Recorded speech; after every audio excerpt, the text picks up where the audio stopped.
Madam, हा incident कुठे घडला?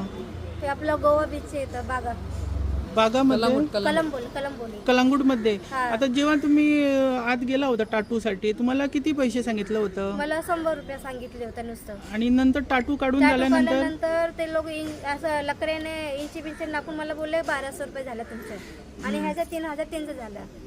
ओके.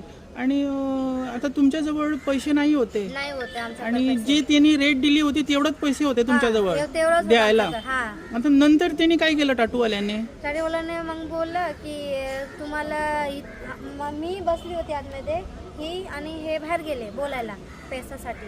मला बोलले तुम्ही इथेच बसा, तुम्ही कुठं जाऊ नका. म्हणजे तुम्हाला त्यांनी दामून आत ठेवलं होतं दामून आतमध्ये पैशांसाठी? ठेवले होते ते लोक. म्हणजे तुम्हाला त्यांनी दामून आत ठेवलं होतं दामून पैशांसाठी? आतमध्ये ठेवले होते ते लोक. ओके. आमचं काय तक्रार नाही. ती बाई आम्हाला इथं घेऊन आली आणि ते मला बोलली की तू मीडियासमोर असं असं बोल की ते पैसे बिसे घेऊन तुला आतमध्ये बसवला. तर माझ्यासोबत असं काय झालं नाही, नुसतं पैसा नाही होता. आम्ही ते अरेंज करण्यासाठी तिकडे थांबली होती मी, आणि ती बाई आई येऊन मला हे सांग बोलली की मीडियासोबत तू असं असं सांग.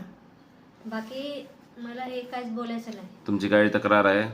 माझी एवढं तक्रार आहे की ते कंप्लेंट वापस घ्यायचे आहे, आणि असं काय नाही, ते गोवा पोलीसवाले लोक सगळं करतात हँडल. बाकी काहीच नाही, ते खोटं बोलती बाई.